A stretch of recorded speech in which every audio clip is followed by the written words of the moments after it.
సుఖాలు ఉంటాయి, అనేకమైన సుఖభోగాలు ఉంటాయి.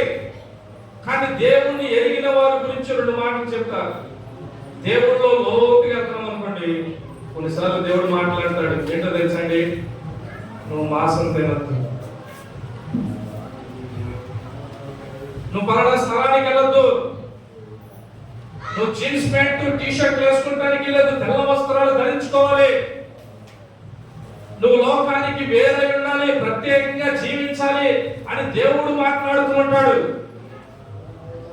దేవుళ్ళో ఉన్నవాడికి కొన్ని నియమాలు దేవుడే ఆజ్ఞాపిస్తాడు. దేవుళ్ళో లేనివాడు లోకములో ఉన్న సుఖాలన్నీ అనుభవిస్తాడు. అలాంటి వ్యక్తే ఈ ధనవంతుడు అండి. స్తోత్రం కలుగును గాక. హల్లెలూయా. ఆ వ్యక్తి ఏం చేస్తున్నాడో తెలుసండి, ప్రతి దినము బహుగా, మామూలుగా కాదండి, బహుగా సుఖపడుతూ ఉన్నాడండి. ఇక ప్రార్థన లేదు, విశ్వాసం లేదు, భక్తి లేదు, యథార్థత లేదు, పరిశుద్ధత లేదు. దేవుడు అంటే ఎవరో కూడా ఆ వ్యక్తికి తెలియదండి. అయితే 20వ వచనం చూడండి, లాజరు అనే ఒక దరిద్రుడు ఉన్నాడు. అతని ఒళ్ళంతా కొరుకులతో నిండిన వాడే ధనవంతుని ఇంట వాకిట పడి ఉండు. అతని బల్ల మీద నుండి పడు రొట్టె ముక్కలతో ఏం చేస్తున్నాడంటే ఆకలి తెచ్చుకుంటున్నాడు. నా ప్రియమైన దేవుని బిడ్డలారా, ధనవంతుడి దగ్గర ఉన్న విస్తారమైన ఆహారంలో మిగిలిపోయిన చద్దన్నం, మిగిలిపోయిన సాంబారు, మిగిలిపోయిన రొట్టె ముక్కలు, ధనవంతుడు ఇడిసి పారేసి బోరు కొట్టిన వస్త్రాలన్నీ ఏం చేస్తున్నాడంటే లాజరు అనే దరిద్రుడు ధరిస్తూ ఉన్నాడు. అయితే ఒకనొక దినం వచ్చింది, ఇద్దరు చనిపోయారు. ఇప్పుడు ధనవంతుడు ఏమనుకుంటున్నాడు తెలుసండి, ధనవంతుడు ఏమనుకుంటున్నాడు అంటే, లోకంలో ఇంత ఇదిగా ఉన్న నేనే పాతాళంలో ఉంటే, లాజరు నా దగ్గర నా చేతి కింద మోకాళ్ళ కింద నీళ్లు తాగినవాడు, నాకు ఎక్కువైన ఆహారాన్ని కింద పడితే తిన్నవాడు, నేను ధరించుకొని నాకు ఇష్టం లేక పడవేసిన వస్త్రాలు ధరించుకున్నవాడు, వాడు ఇంతకన్నా పాతాళంలో ఉంటాడని ఈ ధనవంతుడు ఇమేజినేషన్ చేసుకుంటూ ఉన్నాడు. అంటే మనసులో ఊహించుకుంటూ ఉన్నాడు. ఎక్కడో తెలుసండి, పాతాళంలో. కానీ తీరా ఈ ధనవంతుడు కుడివైపు చూస్తున్నాడండి, ఈ ధనవంతుడు ఎడవైపు చూశాడండి, ఈ ధనవంతుడు ముందుకు చూశాడు, ఈ ధనవంతుడు మళ్ళీ ఒకసారి వెనక్కి తిరిగి చూశాడండి. లాజరు కాపాడలేదు అనుకున్నాడు, ఇంకా లోపలికి వెళ్ళాడని ఇంకా కిందకి తరగే ఉంచుకొని చూస్తున్నాడండి. ఎక్కడ కాపాడకపోతే ఆ ధనవంతుడికి డౌట్ వచ్చింది. 4 దిక్కులు చూసిన ఒక్క దిక్కులో కాపాడ, దిక్కు లేని వాడికి దేవుడే దిక్కని పైకి చూశాడు. స్తోత్రం కలుగును గాక. హల్లెలూయా. పైకి చూస్తే అబ్రహాము రొమ్మున ఆనుకొని నెమ్మది పొందుతున్నాడంట. స్తోత్రం కలుగును గాక. హల్లెలూయా. 4 దిక్కులు అయిపోయి పైకి చూశాడంటండి. చూడండి, కొన్నిసార్లు దిక్కులేని వాడికి దేవుడే దిక్కు అన్నట్టుగా 121వ అధ్యాయంలో కీర్తన గ్రంథంలో, కొండల తట్టు మోకాళ్ళు ఎత్తుచున్నాము, మాకు సహాయము ఎక్కడ నుండి వచ్చును, భూమి ఆకాశాన్ని సృష్టించిన యెహోవా వలనే మాకు సహాయము కలుగుచున్నదంట. హల్లెలూయా. అయా మనుషులందరి వైపు చూసాం, మాకు సహాయం రాలేదు. రాజును నమ్ముకున్నట్టు కంటే, మనుషులు నమ్ముకున్నట్టు కంటే యెహోవాను ఆశ్రయించడం మేలని మరొకసారి రుజువు చేశాము. అయ్యా మనుషుల వైపు చూసాం, మాకు సహాయం వస్తుందని వారి మీద డిపెండ్ అయ్యాం, ఆధారపడ్డాం, వారి ఇంటికి పదే 10 సార్లు తిరిగాం. ఇక మాకు సహాయం వారి వలన కలగదయ్యా. కొండల తట్టు చూసిన మాకు సహాయం కలగదయ్యా. కొండల మీద ఆశీనుడు అయిన నీ వైపు చూస్తేనే మాకు సహాయం కలిగిందని దావీదు విశ్వాసముతో ప్రార్థించాడు. హల్లెలూయా. దావీదు విశ్వాసం ఏంటో తెలుసంటే, అక్కడ రాస్తాడు, మనుష్యులు నమ్ముకున్నట్టు కంటే, రాజులు నమ్ముకున్నట్టు కంటే యెహోవాను ఆశ్రయిస్తే ఖచ్చితంగా మేలు జరిగిందంట. హల్లెలూయా. ఎందుకంటే తెలుసండి, మనుషులకు మేలు చేసేవాడు దేవుడు. అందుకని కీర్తన గ్రంథము 34వ అధ్యాయంలో రాస్తాడు, యెహోవా ఉత్తముడని రుచి చూసి ఎరిగిన వాడు ధన్యుడు. ఏమండి, యెహోవాని నమ్మాలి, యెహోవా దగ్గరికి రావాలి. దేవుని చేత మనం ఏం చేయాలి అంటే మేలు పొందాలి. కొరింథీయులకు రాసిన పత్రికలో అంటాడు, కంటికి కనబడని కార్యాలు, చెవికి వినబడని కార్యాలు, మనిషి ఊహించని కార్యాలు మన ప్రభువైన యేసుక్రీస్తు వారు ఆయనను నమ్మిన వారి ఎడల ఆయన చేస్తాడంట. హల్లెలూయా. దేవుడు అందరి ఎడల చేయడండి. ఆయనను నమ్మిన వారి ఎడల ప్లస్ ఆయనందు భయభక్తులు కలిగిన వారి ఎడలే. హల్లెలూయా. ఆయన నమ్మిన వారి ఎడల ప్లస్ ఆయన యందు భయభక్తులు గల వారి ఎడలే ఆయన దాచి ఉంచిన మేలు ఎంతో గొప్పది అని రాశాడు. స్తోత్రం కలుగును గాక. హల్లెలూయా. దేవుడు ఆశ్చర్యమైన కార్యాలు జరిగించడానికి సమర్థుడే. దేవుడు ఊహించని కార్యాలు చేయడానికి సమర్థుడే. అవి పొందుకోవాలంటే నీవు నేను కూడా ఆయన మాట వినేవాడిగా, ఆయన యందు భయభక్తులు కలిగిన జీవితాన్ని మనం కలిగి జీవించాలి. ఎవడు దిక్కులేని వాడికి దేవుడే దిక్కనట్లుగా దేవుడు పెట్టారా. 4 దిక్కులు చూశాడు ఈ ధనవంతుడు. కుడికి చూశాడు, ఎడమకు చూశాడు, వెనక్కి చూశాడు, ముందుకు చూశాడు. 4 దిక్కులు అయిపోయినాయండి. పైకి చూస్తే అబ్రహాము రొమ్మున ఏం చేస్తున్నాడు? లాజరు నెమ్మది కొడుచున్నాడు. ఇప్పుడు ఆ ధనవంతుడు ఏమంటాడు తెలుసండి? అబ్రహాముతో ఎదురుగా, తండ్రి అయ్యా, వాడేమో కింద ఉన్నప్పుడు నాడి పరిస్థితి ఇది, నా పరిస్థితి ఇది. వాడేమో అక్కడున్నాడు, నేనేమో ఎక్కడున్నాను. ఈ 2 వ్యత్యాసాలకి కారణం ఏంటో ఒక్కసారి చెబితే నేను వింటానయ్యా అన్నాడు. స్తోత్రం కలుగును గాక. హల్లెలూయా. అయితే చెబుతా ఇను అన్నాడండి. ఏం చెబుతున్నాడు తెలుసండి? నీవు భూమి మీద నీకు ఇష్టం వచ్చినట్లుగా జీవించావు, నీ ఇష్టానుసారంగా జీవించావు. కానీ లాజరు అనే వ్యక్తి భూమి మీద ఎన్నో కష్టాలు పడినా, ఎన్నో శ్రమలు పడినా, ఎన్నో శరీర సంబంధమైన వ్యాధులు అతనిని చుట్టుకున్నా కానీ దేవుని యందు భయభక్తులు కలిగిన వాడిగా దేవుని కొరకు జీవించాడు.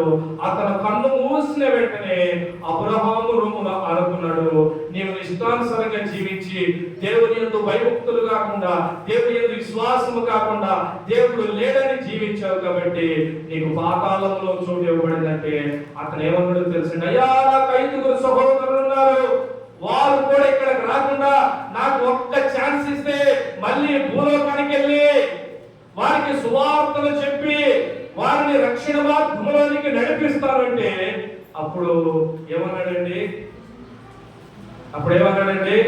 సరే వెళ్ళానండి. సరే వెళ్ళని పంపించాడండి. పంపించలేదండి. రికమెండేషన్ ఏం పనిచేయు. మనుషులు ఎంత జ్ఞానం కలిగిన వాడు దేవుడికి తెలుసండి. రికమెండేషన్ ఏం చెప్పలేదండి. సర్లే నాన్న ఎల్లు అని అనలేదండి. ఇక్కడ వారు అక్కడనే, అక్కడ వారు ఇక్కడికే రాకుండా మధ్యలో ఏం పెట్టాడంటండి? పెద్ద అగాధం పెట్టాడంట. హల్లెలూయా.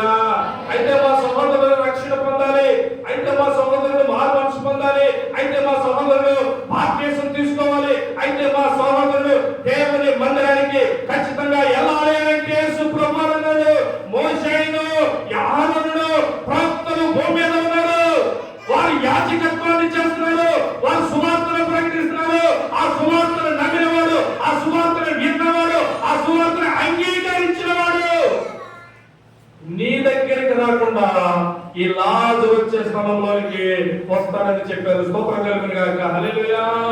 ఎవరైతే భూమి మీద దేవుడు విధించిన జీవితంలో ఈ 60, 70, 80 సంవత్సరాలు ఈ జీవితంలో ఉన్న దినాల్లో దేవుని కొరకు జీవిస్తారు, ఎవరి దేవుని కొరకు తమ జీవితాలని మార్చుకుంటారు, దేవుని యందు విశ్వాసము కలిగి, భక్తి కలిగి దేవుని మార్గంలో నడుస్తూ ఉంటారు, ఎవరి తీర్పు దినం వచ్చినప్పుడు వారికి ఏ స్థలమో దేవుడు ఏం చేస్తాడో తెలుసండి? డిక్లేర్ చేస్తాడు. అంటే వారికి ఏ స్థలం ఇవ్వాలో ఆయన అవగాహన కలిగి ఉంటాడు. హల్లెలూయా. రోజు మన లోకంలో చూస్తే ఏమిటారా, చాలా మంది రక్షణ పొందుకోవడానికి, చాలా మంది మారుమనసు పొందుకోవడానికి కారణం ఏంటి తెలుసండి? అయ్యగారు ఎలాగే చెప్తాడు, మా ఇంటి ముందు ఆయన రక్షణ పొందాడు ఏంటి, ఆ జోల్బాబు అలాగే చెప్తాడు, మా ఇంటి రక్షణ పొందింది ఏంటి, ఆడు నరకానికి వెళ్ళినప్పుడు నేను నరకానికి వెళ్తాను. అలాగే మనిషిని చూసి మనిషి రక్షణ పొందలేకపోతున్నారు. నిజమండి, ఇది సత్యం. మా ఇంటి ముందు రక్షణ పొందలేదుగా, మా ఇంటి రక్షణ పొందలేదుగా, నేను వెళ్ళి ఆఫీస్ కాడ మా మేడం రక్షణ పొందేంటి, కాబట్టి మా లారీ మోటార్ రక్షణ పొందారంటే ఫ్లైట్ తోలి ఆయన రక్షణ పొందారేంటి? అలాగా ఒకరిని చూసి ఒకరు చాలా మంది రక్షణ మార్గంలోనికి నడిపించబడలేకపోతూ ఉన్నారు. ఒకరిని చూసి ఒకరు చాలా మంది దేవుని సన్నిధికి రాలేకపోతున్నారు. ఏ దినము ఏమి సంభవించనో ప్రభు ఎప్పుడు వస్తాడో తెలియదు. కాబట్టి వెంటనే మనం ఏం చేయాలంటే మన వాక్యం విన్న వెంటనే రక్షణ పొందాలి. దేవునికి స్తోత్రం చెప్తా. హల్లెలూయా.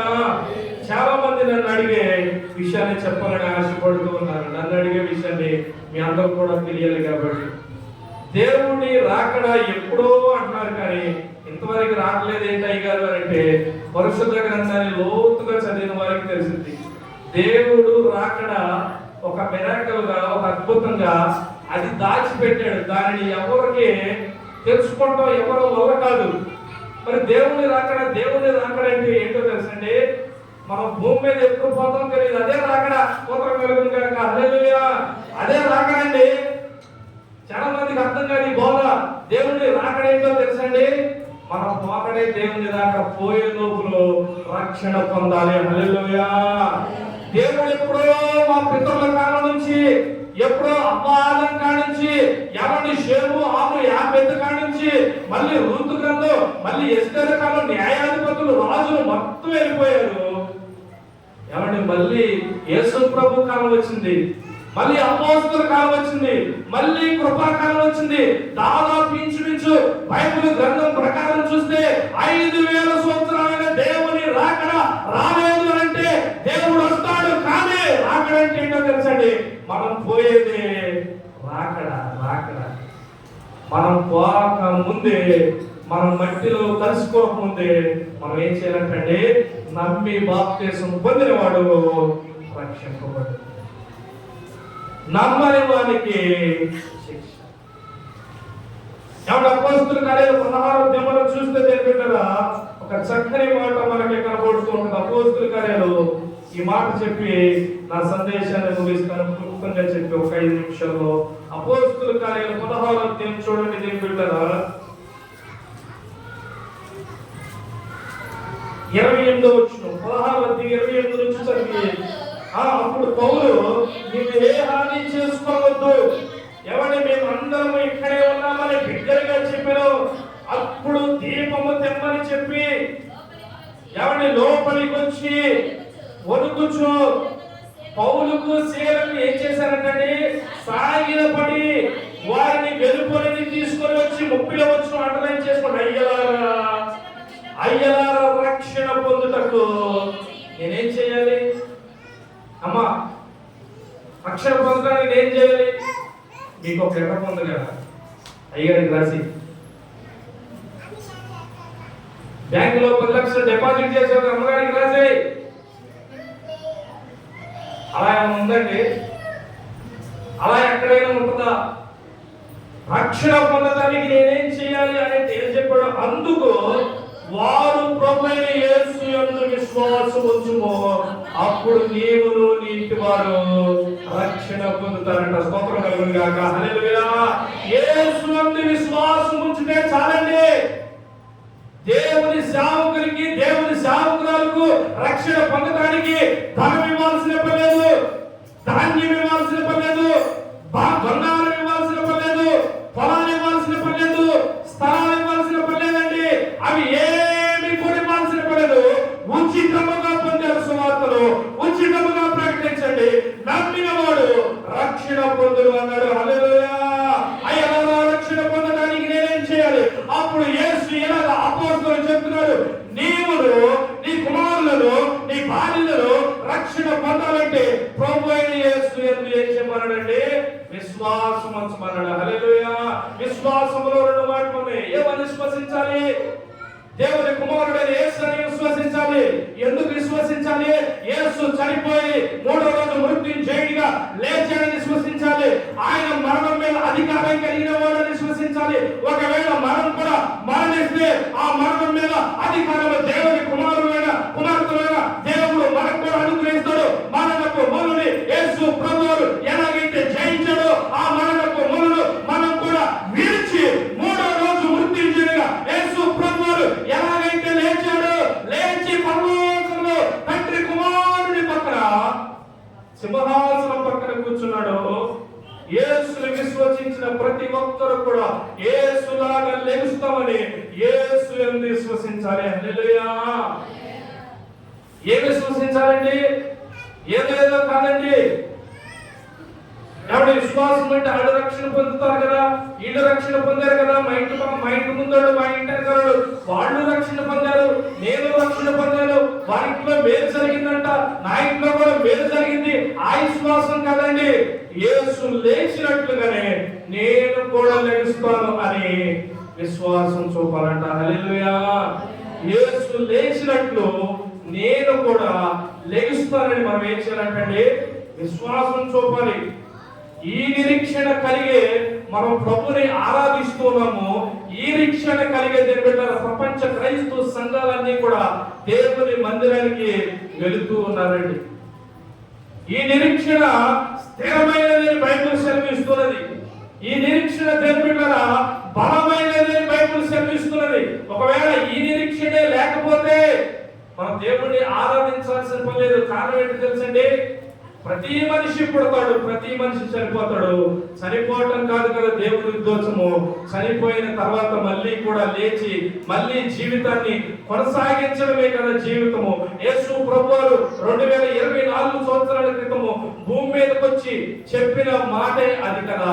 ఏంటి అంటే మీరు చనిపోయినా కానీ తిరిగి లెగుస్తారు. ఆ విశ్వాసము ప్రతి ఒక్కరికి మీలో ఉండాలని యేసు ప్రభు చెప్పాడండి. దేవుని స్తుతించడం మంచిది, దేవుని ఆరాధించడం మంచిది, మహోన్నతుడా నీ నామమును కీర్తించడం మంచిది. హల్లెలూయా. దేవుడి కొద్ది మాటలు మన ఇంట్లో మనందరం కూడా దీవించి ఆశీర్వదించుగాక. విన్న మనమందరం కూడా కళ్ళు మూసుకుని 10 నిమిషాలు ప్రభు సన్నిధిలో ప్రార్థన చేద్దాం. దేవుడి మాటలు విన్న మనమందరం కూడా ప్రార్థన చేద్దాం. దేవుడి మాట